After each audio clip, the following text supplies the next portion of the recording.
Peace, this is Flo Rogan, and this is The Art of Rhyming, episode 46. Just because you rhyme doesn't make you an artist. You know how we do. This is something to aspire to. If you want a tea, DM me. Also, don't forget to subscribe to the YouTube. That's where all my interviews go.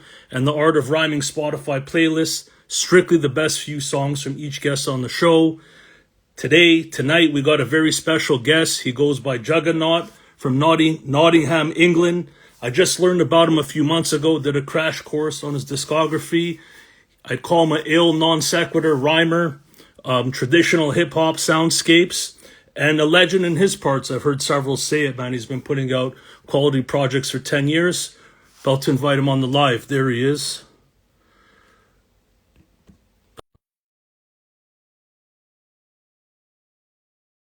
How's everyone doing today, depending on where you're at?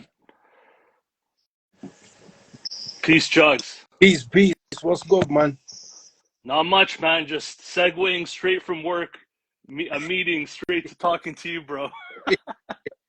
That's how you have to do it, man. That's the way. Yeah, man. To be transparent, I went to a friend's cottage on the weekend. Yeah. And I got back, and yesterday after I put the kids to sleep, like 10 p.m. my time, I started writing this interview, bro, past midnight, bro. But I'm like, I got to get it done, man. I can't postpone it again, man. So here we are, man. This is how it goes, though. Sometimes you do things last minute, and it works out better that way. Yeah, more off the cuff, you know what I mean? Yeah. So, yeah, bro. So listen, thanks for jumping on the live. Thanks for saying yes to the interview. I thought I'd let you know how I learned about you. So yeah, please. Months ago, I decided I wanted to start interviewing indie artists outside of North America. So I let you know I'm basically from Toronto. I've been interviewing mostly American MCs, some Canadian. So I crowdsourced suggestions from my following. And the first international MC interview, the internationals, is a dude named Mike Wise from Trinidad and Tobago. Okay. But Sankofa, I don't know if you know Sankofa, he also mentioned your name. So I'm terrible with names, but shout out to him, man. Yeah. I think he's somewhere from the Midwest in the US, but yeah, I know what you mean. Yeah. He's an older dude. He's like a teacher and he raps and all that. Yeah, man. So when I went to your page, one of the first things I saw is that clip of you and your dad on the drums. And you rapping, bro. And I was like blown away. Like as soon as I saw that, I was pretty much sold, man. I didn't need to see much more about it. So that's crazy, man. That caught you. I'm glad that caught you. Yeah, man. So you're from Nottingham, England, is that right? Yeah. Did I get it right? Yeah, Nottingham, born and bred. Nice. Yeah. And go ahead. No, go. Did you always live there? Yeah. Always lived here, man. My parents moved, like my dad moved here from Manchester. And then like my mom's from somewhere else and they met and moved here, but I was born here, man. So I'm, straight born and bred from the city. Nice. I remember I grew up in the same neighborhood like 30 years. I moved like a couple buildings down. Yeah. I don't live there anymore. It's something special about living in the same place your whole life. Right. You know? It's this city is like, it's a smallish city. There's like maybe 450,000 people or something like that in the wider reaches, but like there's like one of everything here, and it's kind of like it's a small place. You can get everywhere in 15 minutes kind of, and there's like one of everything, and it works. And like compared to the prices of living in London or somewhere, Manchester or somewhere crazy, the prices are crazy. So I'll be able to build that's worked, and I love this city, man. So yeah, this is it. I thought I'd ask you, since you mentioned it, do you think it helps you get your name out, like as an artist? I know you've been at this a decade strong, if I got it right. But does living in that kind of environment help you get your name out, would you say? Right. So a decade strong, I've been putting my first song 20 years ago when I was a kid. But gotcha. Solid. But yeah, I think it's a double-edged sword. It's a catch-22 because there's already a bias, you coming from a smaller city, because everything's focused on London in the UK. It's got a lot. It's like New York in the States, right? Even though that's Atlanta and the other places, but like London's been the place here. But I think it gives you an edge when you're really from a place and you really represent it, and it's part of you in that way. I've not you know, I've not branched out to try and just do some shit just to get there, you know. Right, right. Like, okay, humble myself. Where am I going to see myself, and what's the reality of someone like me going to this place? And I'm like, I'm not going to be in the stratosphere, so I'm going to make sure I've got my head, you know, down. I've got a great home base, you know what I mean? Right. I mean, I've been a hip hop head since a kid in the 80s, like a little kid. Mm-hmm. So I go back decades, but I remember there was a time where, you know, people from Toronto or Canada didn't want to say they're from Canada. You know what I mean? So I want to ask you, has Knots always been easy to represent? I thought I'd ask you that question. Yeah, like Nottingham's got like a hardcore spirit. Like, we're a hip hop city through all the way back to the early 80s. Like, inception of hip hop, shit was happening here.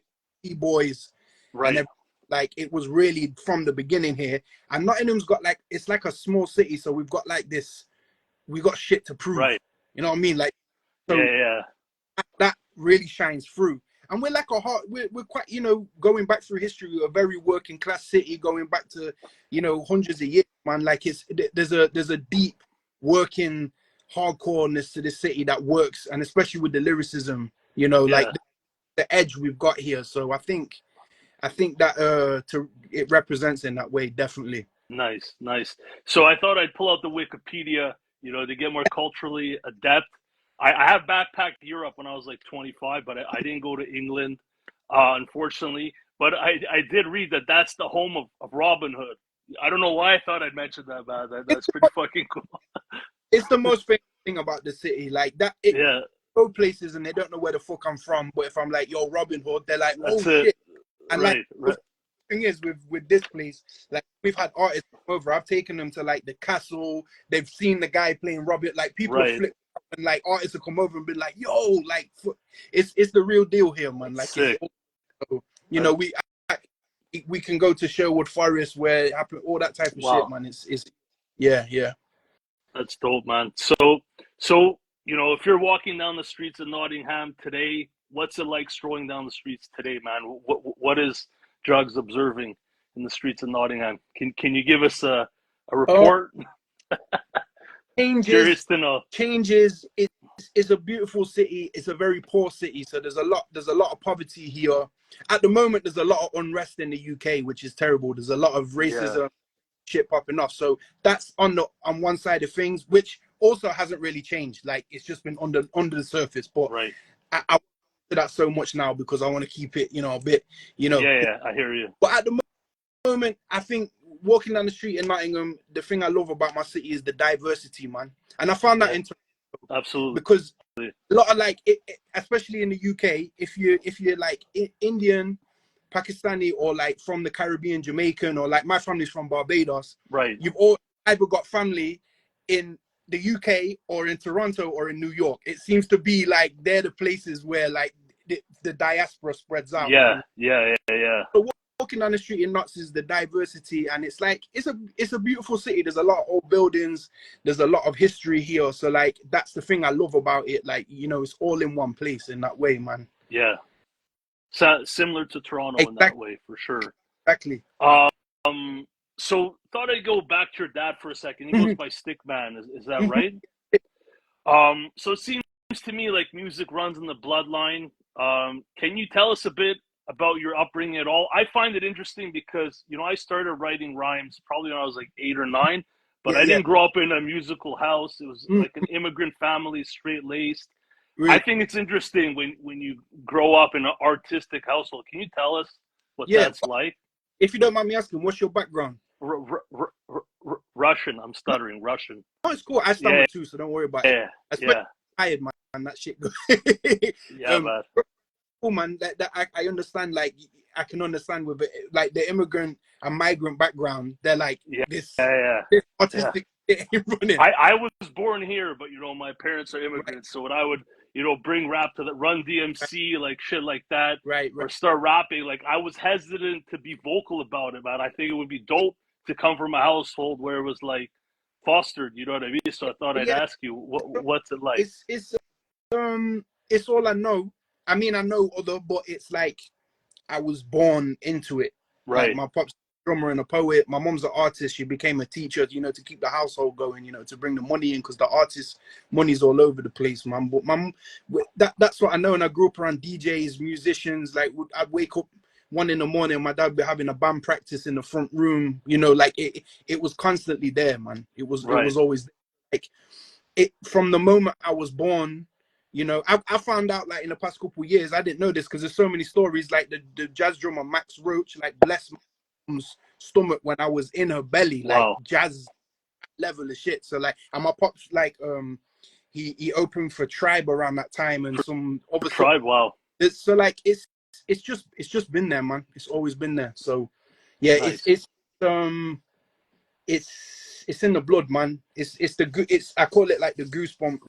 Like, when I listen to music, I'm always like, the goosebumps are always there, no matter what type. Like, and there's something about it in my DNA being born into that, man. Do you still feel any, like, pressure when you perform and shit like that, or are you cool? Because I love it. Yeah, I love it. And I don't have the ego that's like, oh, fuck this, I'm the best in the world. Every rapper thinks they're the best, but I want to, at the end of the day, especially if someone, they're paying to come to see me and they're coming to a show, I want to give 110% and everything I've got, because at the end of the day, they've come to see me entertain them. No, so, like, I do feel that pressure, but, like, I think it's more on the build up. Like, if it's a show, it's like the weeks before, but on the day, I'm like, yo, let's go. You know, game time. But it's still, you look like you know how to have fun with it. You know what I mean? From the footage I've peeped, man. I've peeped a lot of footage. So yeah, definitely, man. That's it's important, man. It's like, I get the bravado, and I do that too. But I think I've always just been myself, and that's also growing up difficult, man. People want you to be a certain way, and I've just always been myself. As, like, corny as the keep it real thing sounds in hip hop, it's the reality to it. So in that, like, I bring that, like, my personality comes through in the days, man. I think it's reflected in your lyrics, and I get nerdy with this shit. I'll get into your style as I perceive it very shortly, if you're cool with that. Of course. But your 2022 album, Time and Place, I thought I'd talk about that for a second. That one was self-produced, right? 100% self-produced. Yeah. And you said, I caught that was 20 years in the making. When you say 10 years? 10 years in the making. Yeah. Okay. When you say 10 years, what does that mean? Like, you started writing 10 years ago, or you were just, the life experiences were piling up? That album, literally, like, if you imagine a stove that was on the back burner of the stove, right? In the pot, and I was just adding to it, and I thought it was ready. 2014, I thought it was ready, because I started it in 2012, and I did it a couple years, and I was like, yo, this is ready, and it wasn't. And then from there, I was like, this needs to be a long game, because I had songs that work. So I made beats, wrote stuff, and I don't usually rewrite, and a lot of that stuff I rewrote, went back, and it was straight 10 years of work, man, back and forth, you know. And then a couple of them towards putting it out, I did some new shit, and it went on there. So that's why it's 22 tracks as well, man. So yeah, it was an hour, I believe. Yeah, it's 22. Remember the numbers, but it's definitely a full body of work. Definitely 10 years, man. Is it that you were sort of holding on to your most personal tracks for the right time? Are you hesitant to release that kind of stuff, or you're just waiting for the perfect time? That's a good question. I guess there might have been some subconscious hesitancy, but I think the personal bit for me is not necessarily like the subject matter, but that if you listen to the album, some of it, you can hear my style is more simple than how I progressed in 10 years. And I think for that, right. It wouldn't be like jarring what you go together. But like there's like one of the joints that's the Camel Walk, where I'm like, it's like a double time on like a break that I did in 2012, and like I was like, yo, I'm gonna start rapping like this over this type of style. And then during the 10 years doing that stuff, and it was interesting to see that happening. Go ahead. No. Go. Your style changes so much over time, right? Like, exactly. So if it's cool with you, I'll quote a couple bars from that album, if you're cool with that. And I think this is in your new book, Wordsmith, which we'll get into a bit later if that's cool. I have a full agenda here. But so the track is called The Beginning, and you're like, hardest thing to write, life story conversation. 16, I nearly died from blood poisoning and complications. Yeah. I had a stroke, 2 weeks of hell.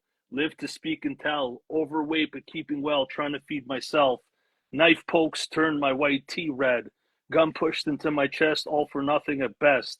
We can't rest, we can't sleep, we can't slip. We can't chill, we can't eat, we can't read. We can't meet, we can't build. So I wanted to ask you if it's cool with you, man. Like I like to get into the serious bars. What does a life event that early in your life do to your focus in life? Like what you want to do with your time? Like is it something that deeply impacts you? Yeah. To this day, or I didn't.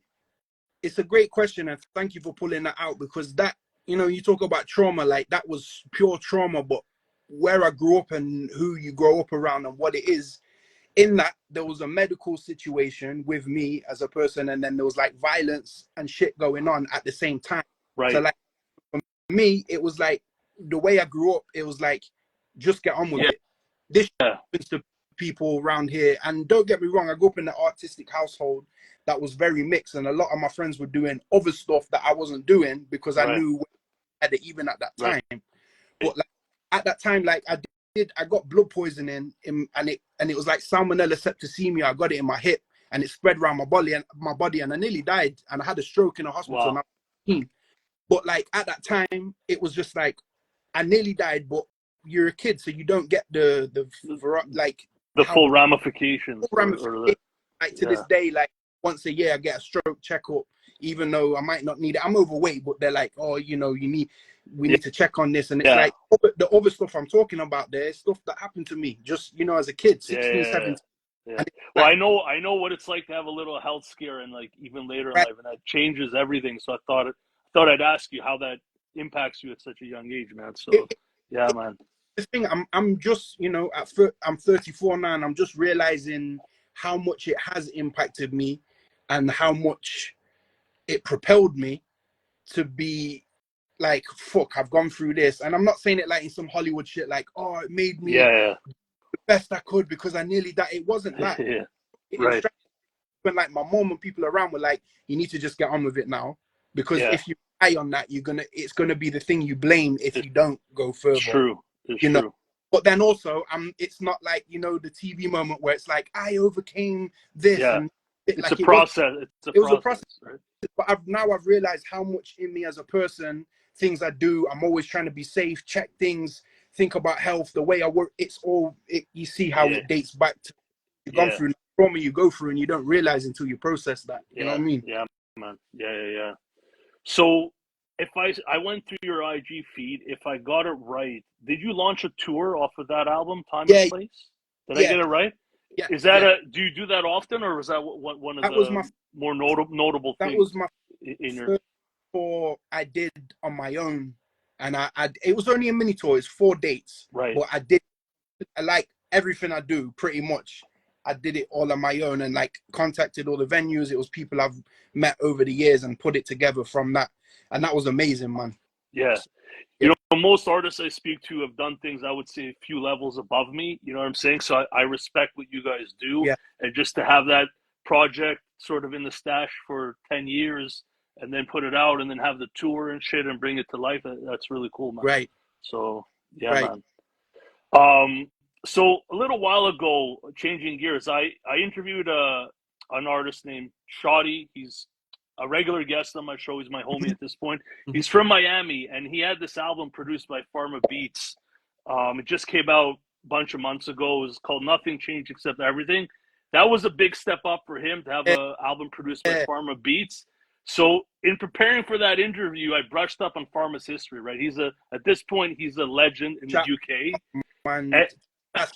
Shout out to Pharma. So I realized I crossed paths with his music in the early 2000s when he used to go by Pharma G and be part of Task Force. So that was fucking interesting, bro.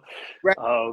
Did you find out about that in Toronto? Like, did that come through there, or was it a different? That's when Napster, you know, everyone was on Napster, and I was going through like an intense few years of digging for music, like Mm, underground shit, and then I stumbled across this UK shit, like incidentally, right, and like you know, Jest was one of my favorite MCs, Kalashnikov, like right. I was going through their music. Task Force, I definitely downloaded a few These singles, are and I UK legends, man.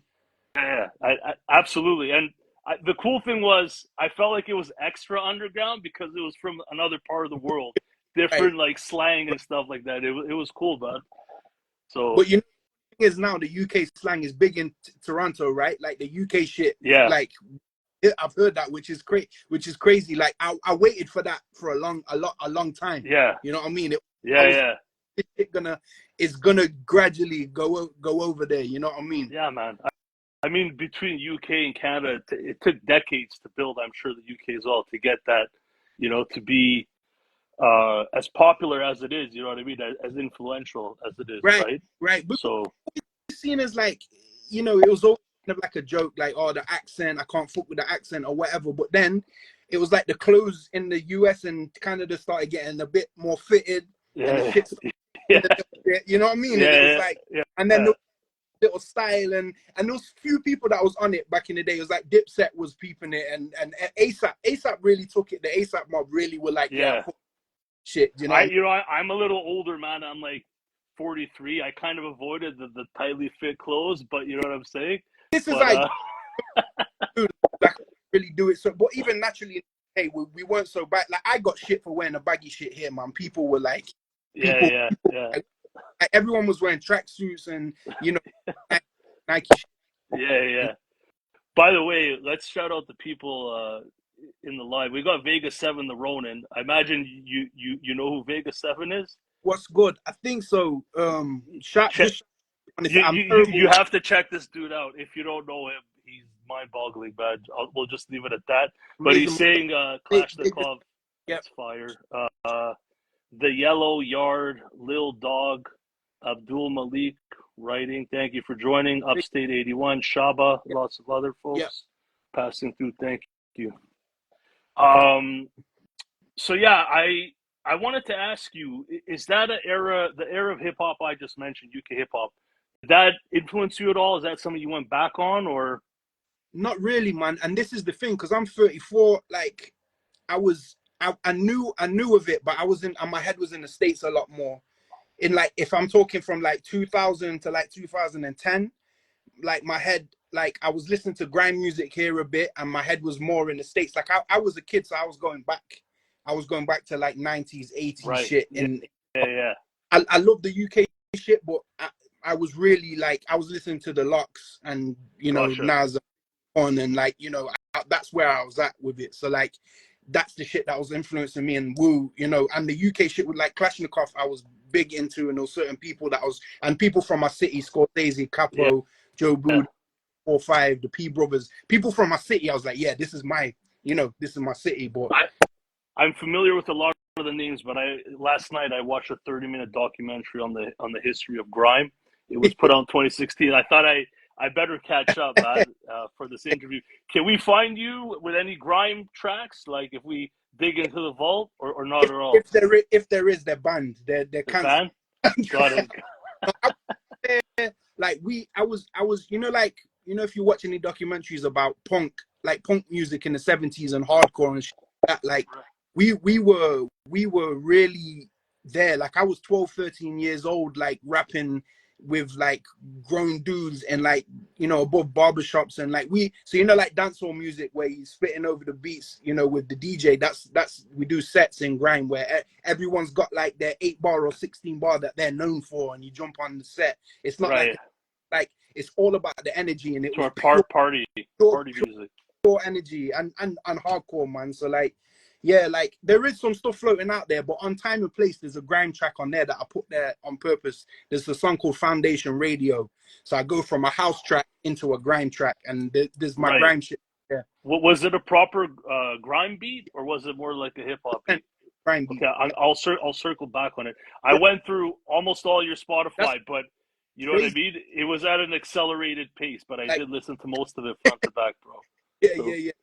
Enjoyed it very much, man. So look, it's interesting though that that's the stuff you grew up on, but you sort of landed in this very like classic hip hop style. You Right. know what I mean? That's How did that happen? because I was born into that. So like I was brought up with Tribe and De Okay. La, Yeah, yeah, Wu from like, Wu-Tang from 6, 7 years old, like early. And like at the same time I was listening to like the US newer hip hop shit and listening to grime and stuff. I was really like buying records and sampling and digging and doing all the shit. Like I was, and I'm still obsessed, but I was obsessed. Like this is my culture. I was born into yeah, this, So, yeah, yeah. so like Got you. same time this shit was going on in the 2000s, I was listening to 36 Chambers over, Only Built for Cuban Links Yeah, over. So like yeah. it's what that brought me Okay. up, man. Like, It wasn't just grime and Dipset. Okay, gotcha, not at all. No, that was gotcha. like the popular shit of the time of Yeah, the day. yeah, yeah, yeah, Know who to say you'd listen to now, but like, yeah. of the time, the newest artists, you were like, okay, this is my shit. But like, really, when I was at home or on my Walkman or whatever, that like it's classic hip hop shit, and because that's what resonated with my soul the most. You know what I Nice. mean? Like, Yeah. really, So now I'll get a little nerdy with the rapping, like breaking down the style. Like I don't consider myself an active artist, but I Yeah. still kind of have that mindset when I listen to other rappers. So Artists um, always artists, man. That's the thing. I'd categorize you as like a non-sequitur rapper overall. Do you agree I, with that? I like that. Yeah. I Okay. would agree with that. But the cool thing about your style is that even though you jump from like one observation to another, you're always giving a part of yourself. You know what I'm saying? It's like a mosaic of who you are. And it's not like you're making like wild statements that are like seem false. Like Right, you're actually talking about bits and pieces of your life, and you right, feel like you getting to know the person through right, the style, man. So right. yeah, man. I'm glad you can hear that from it because it's exactly what I want to do. And Yeah. what I want to convey. And like you said, who was I listening to? Like some of the architects of that, like Raekwon, Mm. Ghostface. That was like when I heard that shit, I was like, yo, like how they're talking is how I'm feeling and thinking, how my brain Yeah. works too. And Yeah. when all these different things you can fit as a collage of words together, like you said, a mosaic. Yeah. And the beautiful thing about art is you can convey so many things at once. Yeah. You know what I mean? Raekwon was definitely an influence on me, man. For like 2, 3 Oh, years, he was actually the best crazy, crazy. MC, man, One of the arguably. So things for me is yeah, still, yeah, man. oh, So look, I thought I'll mention Action Bronson. He's my favorite non sequitur rapper of all time. Like when he's on, he's on. right. Sometimes he puts out some shit. I feel he doesn't do enough, editing or Yeah, put much of a filter in what he puts out. But when he's on, he's like my favorite rapper, yeah. probably. Bronson, Um, heavy, man. but Definitely.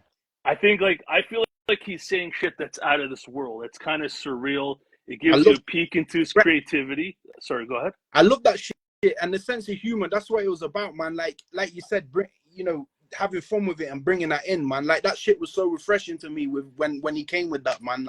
Like, because that's the stuff I loved about other MCs that were doing Yeah, that and really honed in on that shit, man. yeah, Definitely. yeah.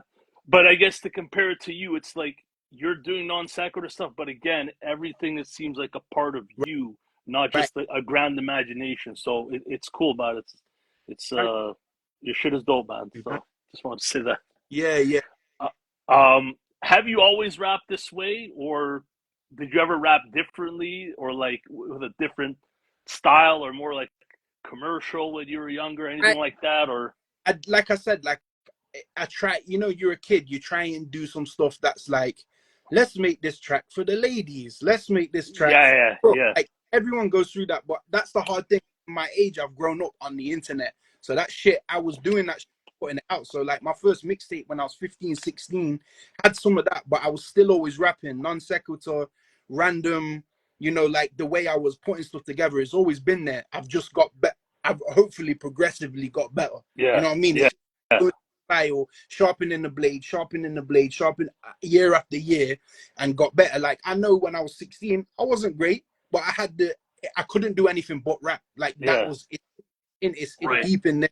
Like, but I know I've never really changed my style. The thing that I do, which is part of being from the UK, is the tempos. So like I might jump on something that's 120 BPM or Yeah. 140 or like, or you know, it's double time. We do this naturally here. Yeah. So Yeah. Yeah. You're born doing double time? Is that what yeah, it is? man, The ability? yeah, the ability I is could there. never do it. I'm more slow Yeah, tempo, but I respect it, man. So yeah, yeah. Yo, can you hear me properly and everything? Yeah, you can hear me and I everything. Is I can hear yeah, you. Can you hear me? yeah. How everyone in the chat, can you hear us in the Yeah, live? So surely. so speaking of Bronson, I went to your Chef Jug's IG page. The Mm-hmm. dishes look crazy, Thank man. I got hungry as soon as I, you know, you. scrolled through it. Would you say you're a better MC than Cook, or vice versa, or on par? What would you say, man? That's difficult. Um, depends how much people love food or love music, and it's usually on par. That's why I've Gotcha, been looking up, man. gotcha, Looking gotcha. definitely, man. So that's there. And shout out to Bronson again, man. Like I loved it because I grew up rapping about food, and people used to give me a hard time for that shit. They were Right. like, "Why the fuck are you talking about this stuff?" And then when he came, I was like, "See, there's someone there that gets." And again, coming back to Raekwon and shit, they were rapping about food and they were saying these Yeah. things that because it wasn't all just like a story or wasn't all just some hardcore shit, or it was all there, and that's what fills me the most. You know, MF Doom was a master of that, so like all of that was there, man. You know what I mean? So like that made sense to me. So but yeah, man, I don't know. I think it depends who's eating on who's listening, which one's better. Gotcha. Have you ever contemplated who the best foodie rapper of all time is? Is that an easy answer for you, or Oh man, that's difficult. to me it's That's difficult. Bronson? It's pretty easy, Yeah, but like, I don't know if you feel the same way. I thought he's mastered it. Mayhem Lorenz killed it. You know, right. like, there's certain people. Sonny Jim from the UK does it big Okay. time. That's why me and him were together, a big on the food thing, man. But I think, you know, certain like Jadakiss does it sometimes, man. He will drop some shit in and like he doesn't do it as much, but you Right. know, just little like Yeah. explain a Yeah. story. But I think it opened up a whole new lane for people that maybe weren't as like big in the streets or weren't as big into certain things, had some shit to rap about, you know? There's something lavish about food bars. You know what I mean? Completely, man. Definitely. Yeah, Definitely. yeah. When you're fat and you love food and you've always been there, it comes to help it, man. Yeah, man. So you got an album, Back to the Grill Again. It's Yeah, produced by Giallo Point. right. What did it mean to hook up with a UK producer of that stature? I believe that was 2019. That was it, How man. important was that for you? Really, really good because he reached out to me, like, and I was like, oh man, I'm really glad he reached out because I'm tentative to reach out to people because, you know, maybe I haven't got a budget or maybe I don't think they're gonna even get back or whatever. And with him, he was like, yo, I really fuck with what you do, and he's a great person as a human being, and that's the most important thing for me, especially if you're doing an album with someone you really like. You know, you're creating something that has a lasting legacy, and you kind of have to vouch for each other. And he's a great guy, man, and been so Right. easy to work with. So like, and what he sent me, the thing I love, which I put in my book, is like he he really listened to me and sent me shit. Like almost every beat Yeah. was just my shit, and they're very, and some of them are super soulful, Fender, Yeah. and some of them are like hardcore, you know, almost primo style shit, and it's all it kind of, you know, every level of where I like to go with it. He gave me that, and that was really great to work Did with, man. you guys meet in person to get a sense of the vibe, or he just gathered that The through crazy the is internet? still haven't met in person. Right. So if it out that Giallo Point is AI or he doesn't exist, it might, because not many people have met this guy. Yeah. I've talked to him on the phone many times. He's a great guy. I'm trying to get him out, but I think he keeps himself to himself, knock shit out on the MPC, and Yeah. just, you know, he's done some Yeah. amazing tricks, and his beats are crazy, man. I wanted to ask you. I think you have at least one track with Pharma on one of his projects, right? He's got Right. various MCs. Is Jugs and Pharma ever gonna He, happen? Has it he's happened? hit me up before about doing something, and I was really honored he wanted to work. It's just having the time Timing. and space to something into something new. And I get a lot of people asking me, and I'm always like, I really respect and enjoy that people, you know, are thinking about me, but it's just having the capacity to do it all. And I don't have that. Yeah, You know what I mean? I'm not. absolutely. And I have to pick and choose when it's right. And if it's the right time, I'd love to do something with him for sure, man. Most I definitely. think real artists understand that. You know what I mean? There's a time and place. And I'm not gonna. I'm sure. I'm already feeling a little burnt out. I'm not gonna burn out even more just doing something just because. Yeah. Let's just like it Yeah. really feel right, and I also like I've tried to work with some people before, and they sent me a bunch of stuff, and it's not been right. And I don't want to feel like I'm being picky or being funny. It's like it just has to. It has to happen. But naturally. it's always great energy and love when someone approaches me and they're actually thinking about me, thinking I want to work with this guy. But it's a lot. I might not seem like I'm a big artist, but behind the scenes, it's like almost daily people asking to work with me, and like I just can't. There's no way to do it. Listen, from what I see, you're doing big things as far as I'm concerned. At least where I left off with music, you know what I'm saying? Like, right. You're putting yourself out there, man. You're performing. You're dropping album after album of a certain quality. You know what I'm saying? It's commendable to me, man. So yeah. By the way, Hal WS is like UK hip hop Liam Neeson. He's calling you the UK hip hop Liam Neeson. UK hip hop Liam Neeson. That's funny. My boy Hallam, man. I've known him since I was 4 years old, man. Nice. Shout out everyone in the chat as well, man. Salute. Thank you for joining. So, I thought I'd ask you when I came across the track. What was it called here? Been Away. That was one of my favorite jams. You know what I mean? I'm kind of old school, so obviously I like the vibe immediately. Right. And I think you got a kind of a reggae style hook with Liam Bailey. That's your most played track on Spotify by far. I think it's got like 800,000 streams, if I'm not mistaken. Yeah. Can you tell us a bit about that track, the significance, and how it came together? Well, Liam's just an incredible singer, artist, and truly like he embodies the eccentricity of an artist. Like he's in it every day. Like he's just an unbelievable singer. And like back Absolutely. in the time with Amy Winehouse before she untimely passed away, and like he's done a lot of amazing big stuff. And like he worked with her. You said? I think he worked with her, or he was signed to. Okay, gotcha. Really, he's worked with so many people over the years, man, especially in the UK. But he's just said we need to get something done, and I was like, wow, like really? And then we knocked out like 4 joints in a day. Like this guy's, he just freestyled the shit. Like he's seeing him in the booth is like watching one of the great reggae artists where they're like, he was like, yo, put the reverb on my vocals and let the beat run, and he just fucking knocked this shit out, man. So like that one, I was like, this is crazy, even before I got to it. And that was 2018. So it came out in 2020 for BEM, the album BEM. Yeah. So I did a 16 for it. I was like, let me let him shine on this more than anything, because it's my beat too. So I didn't want to do 2 verses, 3 verses. I was like, nah, let like he's killed this. So let's put it.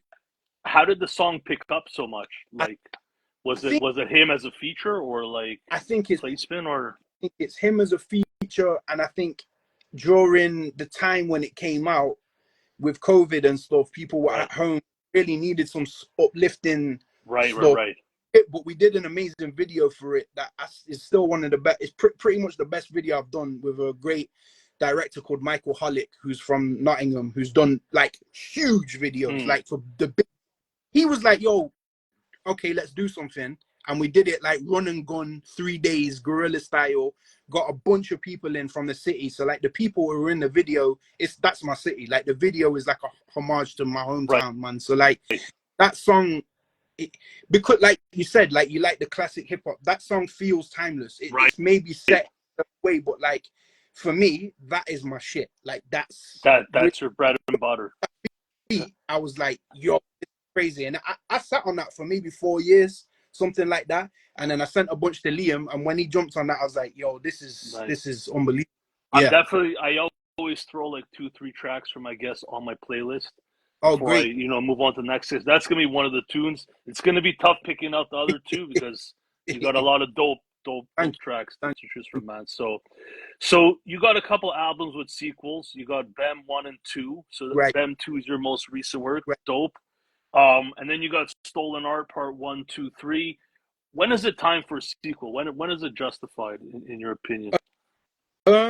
That's a good question. So like the Stolen Art one came from me be like the mixtape days when you were jumping on stuff that people may know already, you know, like, Right. and I felt like that was within like art. It's like you're stealing that art and changing it, and it was like a play on how people say sampling is stealing, you Right. know. And it came from that, and then like being brought up in an artistic household and with artist parents, it's all in there. But like, it's when I was making stuff, and I was like, I almost know as I'm making it, like this is some, you know, stolen art, like Right. this not shit, or like I'll make something and like I'm like with BEM II, I knocked it out in a couple of months, and I was like, the first couple of joints I made, I was like, this is BEM, like Right. it's like there's a vibe, like, you know, maybe there was some like soul funk, boogie funk shit, or I was like, yep, this is BEM. Right. What does BEM stand for, man? I don't know why I couldn't find it. So I couldn't figure it out. BEM is one of my middle names. Okay, gotcha. And Gotcha. it's well, me and my brother, I got two brothers who are twins, and they both got African names, and I've got an African name, which is BEM. But BEM, so Portuguese, means good, like good and well. Like they muito bem, very good, very well. Gotcha. So like I'm not, I love Portugal and I love Lisbon, so it was all in there. Like I traveled to Lisbon the past few years, and I've loved it. So like that was also in there, you know what I mean? Right. So Right. so BEM, it just felt right. Like I put my name in there. Like it was there, man. And like people go, what the hell does that mean? And I like that. Like that works. You know what I mean? It's, you know what's interesting? You also dip your toe in these '80s like style samples a lot, man, or like a couple times. Problem. What's with that connection to the '80s, man? so It feels like that Biggie is something Biggie would do. Not quite, but that's it. like That's it. it's what it reminds me of. You know what I mean? So Big was master at that shit. Like so for me, like I know with what I do to like a mainstream wide audience, I might go over people's head. You know, someone's grandma is not gonna get what I do. Right. They might be able to Snoop Dogg, but they won't. You know, but for me, I still want something that can play in a club. I still want something people can dance to and move to, even if they don't understand the lyricism. Right. You know, but also coming from the UK, that style, that type of music, we have a thing called rare groove. So like DJs would play like joints that were like B-sides or cuts from like these 80s joints, and then they're big hits in the UK. Right. Like there's groups like Loose Ends and shit like that from the UK that like that shit is like legendary, and that's the stuff I was raised on. So for me, it's like a little hat tip and a salute to the people I grew up around and the parties I went to where that shit was playing, and I was all, you know, like something that's like 100 BPM where I can just slide in with the lyricism. It just works, man. Right. The pocket's there, man. From where I sit, I mean, UK is very innovative with music. Like in the mainstream, I feel they don't get enough credit. I don't know, from where I sit, man. Right. Yeah, man. So many subgenres. And there's so many subgenres, and you got to think, like, you know, going all the way back to like, you know, 60s, 70s, you had the British invasion, you had the heavy metal, you had all of the stuff coming through. Then in the 90s, like acid house, drum and bass, house music, like all this shit was just like bubbling, you know. And a lot of the time, the UK will see some shit that's happening in the US and do it in their own way, and then it travels back over. There's like this back and forth, man. So like the UK, it's just at this. I always say it's still an island, and there's like an island mentality where there's a lot to prove. You know what I mean? It's like it's a small place, and there's a lot of activity and a lot of innovation going on. Right. But like I think we're less scared about being commercial in a way, and more into like, let me try this about the art, right? Being true to the art. It's still commercial, but there's more like a real grassroots level to it. Right. So I saw that you took a trip to the US. I think it was music related, right? Is that correct? I've took a couple. I've been to US quite a lot, man. So my wife is originally from Seattle. Okay. So I've been So I've traveled out to there a lot, and I've been to New York, and I've been to Atlanta, a bunch of places. But recently, I went, but that wasn't music related. Gotcha. Yeah, How important was it for you to go to the US, you know what I mean, on the music related big trips? How important was that for you? time, big like, yo, shout out Venomous, man, New Jersey. Yeah, that like I'm saying, these are people I linked. There's someone in the chat now I linked up with when I was like 15, Thanks for 16. pulling up. Yeah, like, so going to New York, I went to New York when I was 19. I saved up, I worked, I scrimped and scraped and went there, and I was handing out mixtapes on the street at 19. Like, people in New York, like, yo, what In the New fuck? York. Wow. Yeah, New York. So like, and I've got family, or my family used to live in Flatbush in Brooklyn. So like, Wow. I went to meet them. And for me, you know, New York's the Mecca. So it literally, I felt the energy in my body. Like I needed that at 19 to go and be like, yo, this is it, you know? And the thing is, like, even the people from around the way where I'm from, they're like, yo, you're just going to go to New York. And I'm like, yeah, like, the fuck? Like, of course, you can go anywhere you want in the world, man. Yeah. So like, but it's the same. Like, even when I went to Toronto 2014, and I shot a video there, and like, I went with my wife, well, at the time, and I was like, she had a conference, and I was like, I'm just gonna come, and then I was like, even then, making connections, meeting people, you know what I mean? It was like, it's always like, you can do the two things at once, man. At this point, how do Americans respond to your accent? You know, it's 2024. You know, is it a barrier for you at this point? Is it flavor, or how do you find It's it? still somewhat barrier, but I must say, like, it's my second biggest listenership in the world. Like, that's, you know, and like, the people that fuck with it, like, love it. And I will say, like, the people that really, that surprised me is other rappers have been the most open to it. You know what I mean? It's like, they've been like almost looking for something different, and the people I've end up connecting with have been like, yo, this is dope that he's really with his own accent.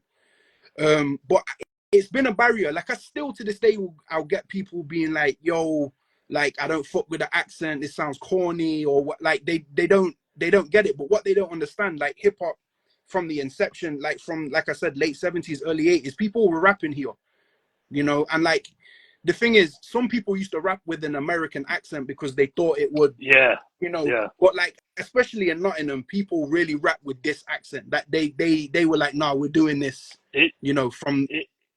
I would say in Toronto in the 80s, 90s, it was a compliment if people mistook you for a New Yorker. You know what I'm saying? Right. Things have moved on since then, right? Right. To a large degree, but I think the barrier to entry. Some people are more minded and they don't get it, or it's just their personal taste.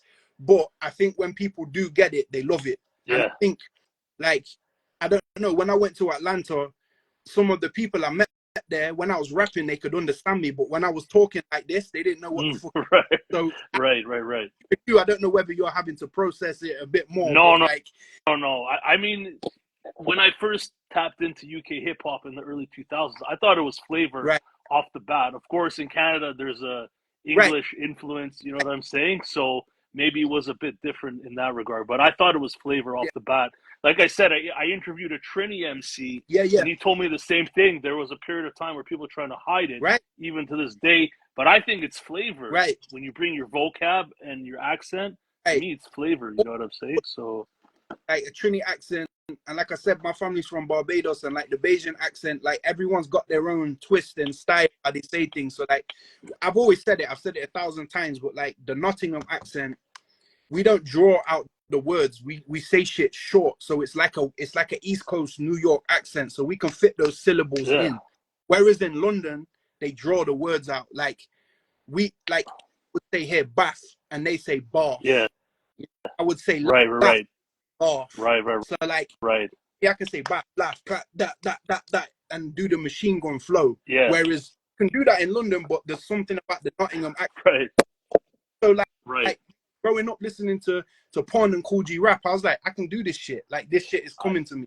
I'll be honest, I remember encountering like German hip hop and shit back in the day, and I was like, this is just interesting. Just, I don't understand this shit, but it's just interesting to hear the texture of the words. You know what I mean? So, man. Europe love this, like they live hip hop to the fullest, like the five. Yeah. Shit. I mean, like they're really in it, and like that's some, there's people that don't even tour Europe from the States and don't even come to the UK. They're just touring Europe. Yeah. Because that's where people really appreciate it, man. They treat legends accordingly. You know what I mean? Like legends. So right. There you go, man. As it should be, Yeah, man. How are you doing for time? I'm okay. You still good? You good? Okay, cool, man. Yeah. So I've read through comments in your interviews. I watched one of your interviews leading up to this, just to sort of, you know what I mean, get a better background on you. I've seen in the comments people calling you modest, that you're a legend, that you're a GOAT, or you're Nottingham's finest. What do you feel your position is in UK hip hop or hip hop in general? Check out my dad's just jumped in the chat. Stick man.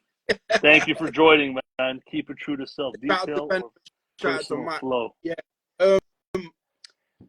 It's very difficult to feel where you're at, and because the sky's the limit, but there's still a glass at the same time.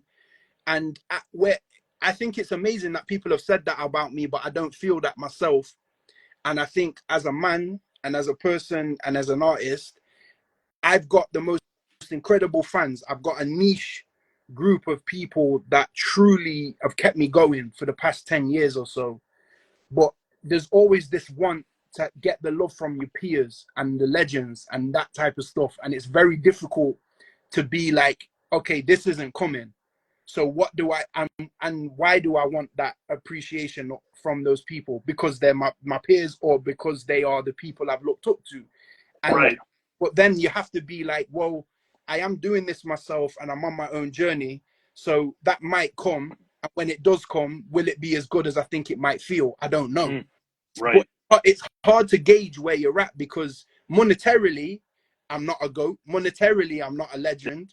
And when it comes to the views, I'm not a legend or a GOAT when it comes to that, which people view stuff on. But when it comes to a body of work, I think I've put a lot of work in, and I've done stuff from here, and that feels right. That feels right, man. So on this platform, I focus on the body of work. You know what I'm saying? I don't care what's trending. I actually, at this rate, I only listen to the artists I interview. So I really got to fuck with your music, because I really get into the music. Right. That's what I do these days. Right. I decided to take that path. But I wanted to ask you, what do you think it takes to be a legend in your books? Because you're right, that term is thrown a lot. I think people want to give people their props or their flowers, so to speak. You know what I mean? But what do you think it takes to be a legend? Have you pondered that question? Yeah, I have. Like, it's hard to say, because I'm someone that is very loving. I like to tell people that I believe whatever I feel inside, I want to tell that to them. So I might call someone a legend who might not be a legend in the stature or the awards or the money, but like there's a feeling I get, and it's difficult, because I think personally, I think it's about the amount of time you've put in. Like, and if you go to a legacy, if you've left a legacy, I think that's a legendary thing, because in the terms of history over years, that person did that for this amount of time, which you can't deny that. So I think the term gets thrown around a lot, but I don't know if is it hyperbole people call, or like I use the word. I think people mean well by it. You know what I'm saying? Well people, right? But like, The Alchemist is pretty much one of my favorite producers. He said recently, "Don't call me a legend." Right. He doesn't like the term, and he's humble in that way too, and I get that, and I understand it. But it's like, it's such a term of endearment. But I think, like, in hip hop, everyone's braggadocious. In my head, I think I'm the best rapper in the world. There's that about in it. But then, as a human being, if you're not humble, or you don't approach other people as human beings, then that shows you your character. If you're walking through the world, like, you might be the most famous person, but if you can't move through the world and treat people as humans, then I don't think you are a GOAT or a legend. Like, this is truly, it's about you as a person too, and what legacy you're leaving as a human being walking on the earth. Do you know what I mean? Well, interesting point. Like, I take it in your travels with your music, you've met some legends right? or some Right. artists you look up Yeah, to. I imagine you've met a lot of them. yeah. Do they often fulfill your expectations, or Mo is it a mixed bag? Most of them do, man. Yeah, And like, that's dope. I've been lucky enough to meet the people I've met in the right way. Okay. And like, I've like some years ago, like 10, 12 years ago, I was doing a lot, like I was doing some events with people from my city, and it's like I was almost artist liaison and being the MC for the night and running around, and like I cooked for Big Daddy Kane, like I catered the gig and I was the MC for I was the host for the gig, like that. But like, I think like with artists, like anyone else in the world, if you go to them and you start talking some music shit and you're just trying to get your piece across, Yeah, your sales automatically pitch. glaze over. Like Yeah, everyone's, so you meet someone on a level where they're at, truly, because you know, you're like, holy shit, that's, you know, I met Rakim. I'm like, fucking hell, that's nice. Rakim. But then he sat talked to me for 2 hours, man. I was Right, 21 years old. sick. That's Like, dope, man. Okay, I definitely got to ask you about that. that's crazy. Like I've met these people over the years. Like I was lucky enough to meet DJ Muggs recently in London, and we just sat down and chopped it up, you know. And that was a beautiful moment to also someone to just meet you on a level. Do you know what I mean? And like I've been lucky enough. Most of the people I've met, I think because of how I've been with them and how they've seen me, it's been the real deal. But there has been some, you know, there's always egos, and I find a lot of the people who are the quote unquote conscious rappers are usually the worst. The people who are like not Right. so street, like they've got the ego because there's like a chip or Right. like, you know, They have something to prove. right, Or they want to be intellectuals. right. And some shit like that. you don't need to like bash me to death with all the intellect. Like you know, a lot of rappers aren't intellectual. You don't have to prove it. It's just like, you know, be yourself Right. and in the moment. Right. You know. Okay. I gotta ask you, because Rakim is my first favorite Right. MC from like when I was like 9 or whatever. I never met him. Right. What the hell did you talk about for 2 hours with Rakim, Bro, man? What kind of gems did he drop on you? dropping gems. But you know the thing about this guy? He's asking us questions. He's asking me questions. Like, Right. and we're talking about the history. We're talking about what's going on in all these different things. And there was someone that did an interview with him, and then my guy Joe Buddha, who put the night on. We were all just breaking bread and talking and just, you know, enjoying the space, man. And like even then we played some music and he heard it and he loved it. And like for me, I was 21. If I listen back now, I wasn't anywhere close to how I'm rapping now. But even then he was like, yo, like Right. he wasn't, you know, and that shit for me is like burned into my soul, that memory of just being able to sit down and that's the thing. You move through the world as a human being in that way. That shit leaves a legacy. And you know, a lot of people over the years, they'll meet people and they'll be like, "Oh, so and so is a dickhead," or blah. But also, how did you approach that person? Did you expecting something or trying to get? Because I have been in that position where I had a CD or a memory stick and I was like, "Yo," and they've been a bit, you know, because I want something from them. You know, I want to listen to my music, and they're. You know, I'm not entitled to that, you know. Right. It's interesting. I interviewed Mickey Diamond a couple times. I assume you know Mickey Diamond. If not, that's fine. So, you know, he's put out like 25 projects in like 2 years. He's selling a lot of vinyl. He's in a very rare spot for his tier in the underground. That's great. You know, he wants to be recognized ultimately by the people he looks up to, like Rock Marciano. So he told me a story where Rock Marciano was going to be at a show and his friends were going, like other artists, and they were walking up to him as artists. He's like, fuck that. I'm not meeting him in this way. Yeah. When I meet him, it's going to be in a different fashion. You know what I'm saying? That's a great thing, because I've made that mistake in the past where I've met people at the show and and in a way I've regretted it a bit, but I was young and I was like, yo, let me see if I can meet this person. But I respect that he did that, because if you're going to be able to meet them in the right way, you'll meet them in the right way. Yeah. You know what I mean? So wanted just a couple more questions here, if you're cool with it. Mm-hmm. So I've went through your videos. I noticed that you're solo in a lot of your new videos, and I'm going to correlate this to something else. You've also mentioned before, I think you said you didn't think you'd be rapping past a certain Right, age. So right. I wanted to ask you, what stage are you in your career, so to speak? What would you say? Like, That's are you on a solo mission these days? Do you feel, or yeah, it's somewhat. I've got my family and my people that I've worked with forever. So it's like Vandal Savage. I work right? with Kappa or Zazie. There's people that I've worked with forever and ever that are always, you know, there. But Yeah, like I also like it's very difficult to get people yes, together to so like, you know, and also I'm gonna be real. Like I'm a homebody. I go out and I do shit and I'm travel around the world, but like I'm not hanging out with the guys all day and all that. yeah, So yeah, I can't fake in a video. Even absolutely. something artistic, I'm not hanging around smoking blunts all day and on the street corner. Yeah. I'm 34 years It, old too. it's not like it used to be. It's not, It's not like it used to be. like even then I was always like, yo, there's only so much of this shit I can do. You know what I Yeah, mean? So but I think this like you said, it's a great question. And I think this is what I've always done and what I know and the only thing I want to do, you know? But at a point in life where I feel like I'm spinning my wheels. So how do I take this to a different level? Because I've been doing what seems like the right thing for so long, but as going back to what I was saying earlier, I'm at a point where I need more of that recognition, and I'm working out how that comes about because you know cosigns help and that shit works and people behind you works, and I don't have that. I don't have and it's not a woe is me, it's just the reality of where I'm at. Like I don't right. have that backing, and there's people that fuck with me and I get a lot of love, but it's behind the scenes.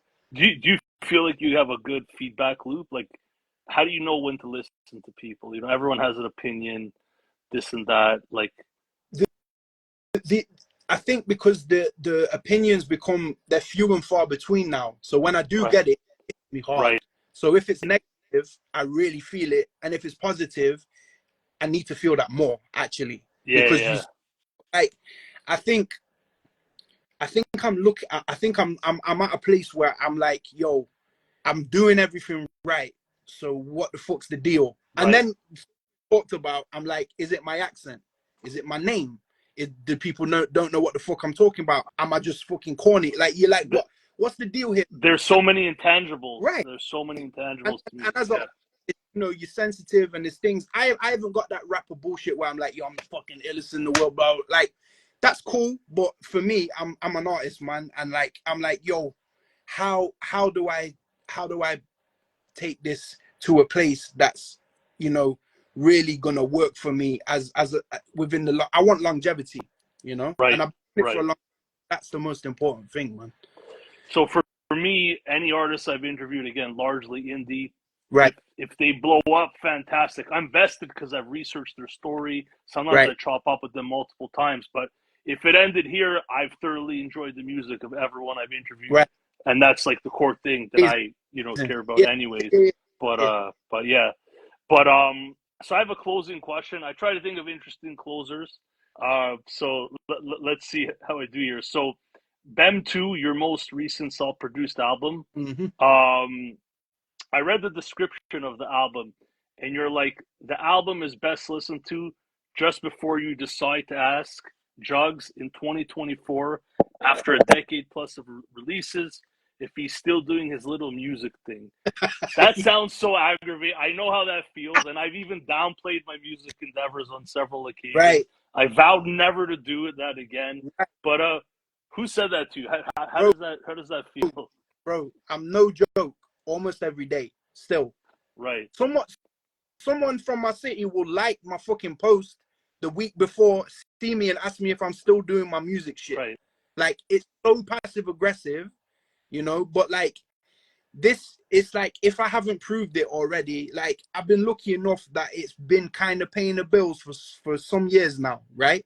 And right, just only just, you know, like right, right. just, but even that, like people can't understand that you can be a working artist.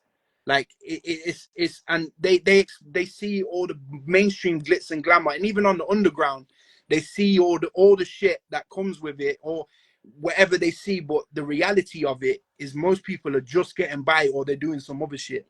you know. If you're getting paid to do verses features, you're already in the top, like, I don't know what, top 2-3%. Like, most Right. people won't get there, man. To me, it's a big deal. You know what I mean? So Thank you, man. Like, yeah, man. to hear that from you, do you know what I mean? Because like it feels it's difficult to know because everything's so like mysterious, or everyone's rich already, or everyone's already popping, but the reality of things never really, you Yeah. know, you don't see behind the curtain there, man. But I think the thing is, like I said, I'm from a small city, so people have known me when I was 13 years old, see me at 34, and they're like, how the fuck is this guy still doing this shit? They don't see, and they don't see like I've not blown up. They, you know, they're used to watching TV, some shit on TV, you know, but they don't understand that there's a way to live every day as an artist. Like You need to find people you could celebrate your milestones with. You know what I mean? that's That's what I think. it's that's a great point. And like luckily I've got a great partner and I've got some great people around me that celebrate, but it's few and far between, because a lot of artists, they, you know, there's so much competition and jealousy that I don't personally, I don't feel competitive. I just want to be a great artist and stand by other great artists, Right. you know. And I do have the thing in my head, every rapper thinks they're the best. It's just part of the bravado. But like Yeah. I love to see people make great music and make great art. Like that's what gets me the most. Like I wanna be a fan. So like that's the stuff that propels So me. I want to be able the to be that. So the art of rhyming, bro. right, That's what right, this is about. So right, that's why we're here. So right, so completely. so look, Jugs, it's been an honor talking to you, meeting you for the first time. Thank you for sharing so much with me, with whoever attended. I Right. just want to shout out, people in the live once again. We got Brahma Bull. Thank you for joining. Golden Arms Kid Dexter, FDC, QSD. Back in the day, everyone, thank you for joining. Thank you. Any? Oh, wait, we didn't talk about your book. Your That's book, and then we depart. How about that? yeah. You want to? So why was it important to create a book? I know why lyrics are important. I'm sort of on a mission to remind people that people are putting their lives into the music. 100%. In an era where music feels disposable to a lot of people, it's like people are pouring their lives into this shit if you just listen. Why was it important for you to put out a book? It's called Wordsmith, right? Yeah. Like I'm at a moment of reflection. I've done so much work, right? And it feels like in the disposable era we're in, forgotten about. And I'm like, I'm at a point where shit I've done years ago can still be taken in and still be digested. And it was kind of a way for me to do that, because people that might be into reading or learning about what I do in that way are gonna take it in, and then that in a different way. And I think like, because I make visual art too, I do a lot of my album covers myself. It was a way for me to put that all together.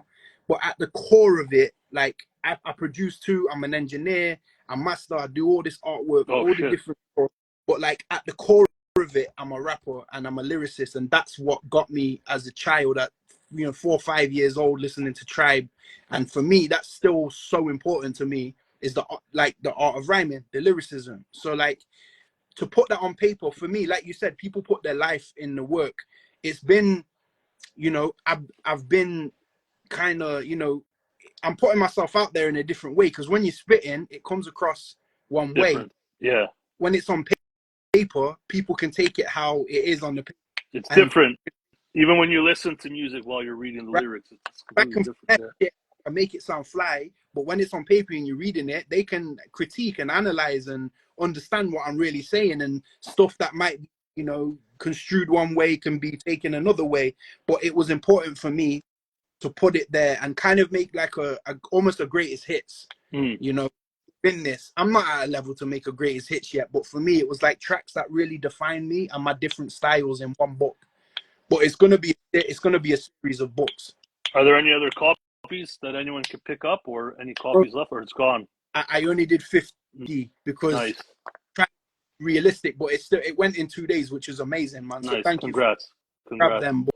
But like I'll maybe do some more. It was the first run, but I'm gonna do maybe 3 volumes at the moment. So I'm working on the others now. I'm compiling stuff, man. Nice, man. So, anything else on the horizon you want to share with us before we depart? As if you haven't shared enough, but anything else? I know I've been yapping.